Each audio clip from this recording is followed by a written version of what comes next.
በስመ አብ ወወልድ ወመንፈስ ቅዱስ አሐዱ አምላክ አሜን። የአምላካችን የቅዱስ እግዚአብሔር ቤተሰቦች፣ የእመቤታችን የቅድስት ድንግል ማርያም የቅዱሳን ሁሉ ወዳጆች ልጆች እንደምን ሰነበታችሁ? ደህና ናችሁ? አሜን። ይህችን ጊዜ ለሰጠን ቸር መሐሪና ሩኅሩኅ አባታችንና አምላካችን ቅዱስና ሕያው እግዚአብሔር ምስጋና ይድረሰው።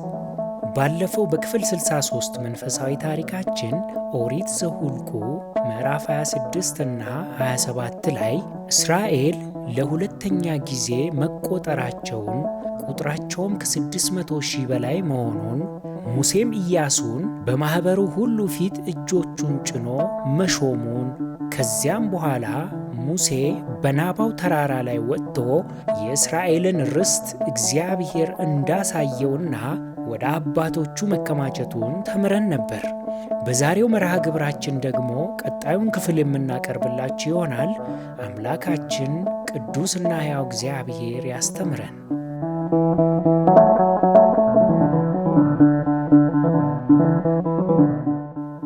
በስመ አብ ወወልድ ወመንፈስ ቅዱስ አሐዱ አምላክ አሜን። ያዘዝኩህን እንዳትረሳ ተጠንቀቅ። ኦሪት ዘዳግም ምዕራፍ 1 እስከ ምዕራፍ 4። ልጆች ባለፉት ተከታታይ ታሪኮቻችን ኦሪት ዘኍልቍ መጽሐፍን በተከታታይ ተመልክተን ነበር። ዛሬ ደግሞ አምስተኛና የመጨረሻውን የሙሴ መጽሐፍ ኦሪት ዘዳግም ከምዕራፍ 1 እስከ ምዕራፍ 4 ላይ የተጻፈውን ሐሳብ ጠቅለል አድርገን እንመለከታለን። እስራኤል በዮርዳኖስ ማዶ በምድረ በዳ ሰፍረው ሳሉ ሙሴ ለእስራኤል ሁሉ የነገራቸው ቃል ነው በኦሪት ዘዳግም ላይ የተጻፈው። በዚህ መጽሐፍ ሙሴ ለአዲሱ ትውልድ በአባቶቻቸው ዘመን የሆነውን ታሪክ አንስቶ ደግሞ የተረከበት መጽሐፍ በመሆኑ ኦሪት ዘዳግም ተባለ። በዚህ ጊዜ ታዲያ ከግብፅ የወጣ ትውልድ በሙሉ በምድረ በዳ አልቆ ልጆቻቸው ነበሩና ሙሴ ያሳለፉትን ታሪክ እንደ አያት ሰብስቦ የሚተርክበት መጽሐፍ ነው ኦሪት ዘዳግም። ልጆች እስኪ ያስቡት፣ እናንተ ባልተወለዳችሁበት ወይንም ሕይወት ባላወቃችሁበት ጊዜ የተፈጸመውን ታሪክ በዓይኑ ያየ በቦታው የነበረ በቅርብ የተከታተለ ሰው ሲነግራችሁ እንዴት ደስ እንደሚል እውነት ነው።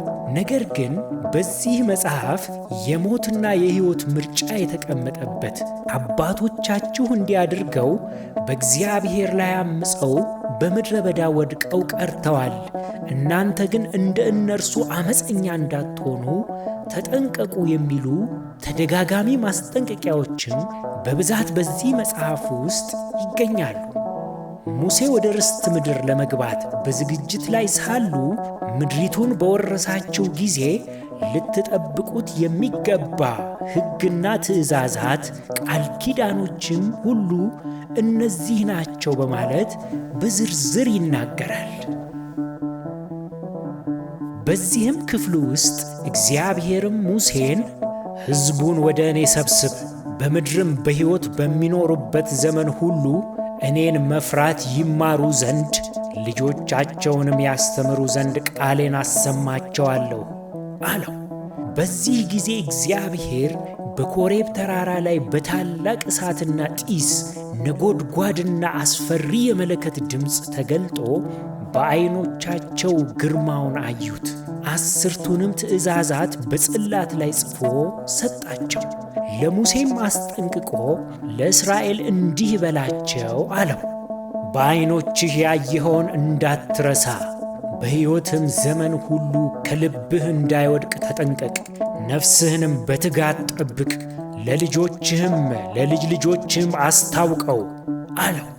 ይህ ማለት ዘወትር ፈቃድ እግዚአብሔርን መማር፣ ማወቅ፣ ማሰብና ማሰላሰል አለብን፣ ከልባችን እንዳይረሳ። ከረሳነው ግን በቀላሉ ስተን ከመንገድ ልንወጣና ልንወድቅ እንችላለንና። ልጆች ኦሪት ዘዳግምን ብታነቡት ተጠንቀቅ የሚልና የተደጋገሙ ታሪኮች ይነሱበታል። ለምን መሰላችሁ? በቀላሉ ለማስረዳት ለምሳሌ አያቶቻችሁ ታሪክ ነግረዋችሁ ያውቃሉ? አንዳንድ ጊዜ የምናውቀውን ነገር አያቶቻችን ደጋግመው ይናገራሉ፣ ረስተውት እንዳይመስላችሁ። ይልቁንስ እኛ እንደዋዛ እንዳንረሳው በጣም አስፈላጊ በመሆኑ ከልባችን በደንብ እንዲጻፍ እንድናስታውሰው ነው ደጋግመው የሚነግሩ። ሙሴ ኦሪት ዘዳግምን ለእስራኤላውያን አዲሱ ትውልዶች በሚናገርበት ጊዜ 120 ዓመት ሆኖት ነበር። አብሯቸውም ዮርዳኖስን እንደማይሻገር ያውቃል። እነሱ ግን ወደ አዲስ የሕይወት ምዕራፍ ሊሸጋገሩ ነው። ከባርነት ወደ ነፃነት፣ ከባዕድ ምድር ወደ ራሳቸው ርስት ሊሄዱ ነውና ሙሴ የመጨረሻ የአባታዊ ምክሩንና ማስጠንቀቂያውን እያስተላለፈ ነው።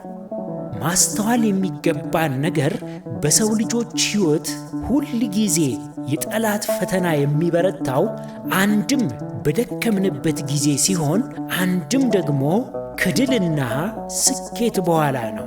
ብዙዎች ለስንት ነገር ሲጠበቁ ብዙ ይሰራሉ ሲባል በአጭሩ ከስመው የሚቀሩት።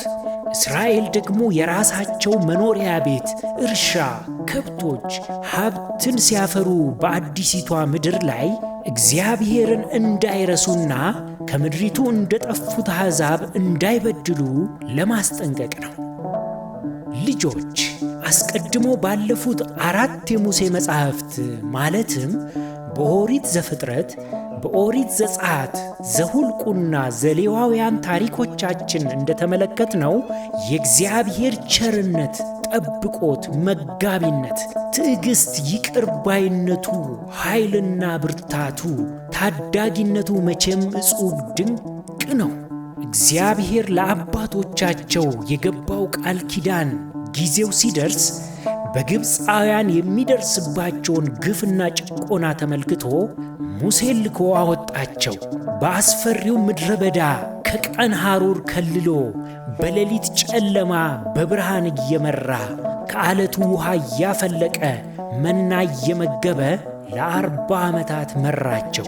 ነገር ግን ሕዝቡ በዐይናቸው ማዳኑን እያዩ በበረሃ ሊጨርሰን ከግብፅ አወጣን ሲሉት፣ አንዴ ውሃ ተጠማን፣ መና ሰለቸን፣ ሥጋ አማረን ብለውም ሲያማርሩ የወርቅ ጥጃም ሰርተው ሲክዱት፣ እንዲህ የመሳሰሉትን በደሎች ቢሰሩም እግዚአብሔር ግን ፈጽሞ አልተዋቸውም። ቸርነትና ይቅር ባይነቱ ድንቅ ነውና። እንደ እግዚአብሔር መልካም ፈቃድ በሚቀጥለው ክፍል ሙሴ እንዴት ያሉ ማስጠንቀቂያዎችን ለአዲሱ ትውልድ እንደሚሰጥ እናያለን። ይህ የእስራኤላውያን ታሪክ ብቻ ሳይሆን በምድር ላይ በየዘመናቱ ለሚነሱ ሁሉ የሚሠራ ሕያው ቃል ያለበት ታሪክ ነውና አስተውለን ማድመጥና መፈጸም ይኖርብናል። ልጆች ኦሪት ዘዳግም የተደገመ ታሪክ ያለበት ቢመስልም ጌታችን መድህናችን ኢየሱስ ክርስቶስም በአዲስ ኪዳን ደጋግሞ የሚጠቅሰው ታላቁ የሙሴ መጽሐፍ ነው።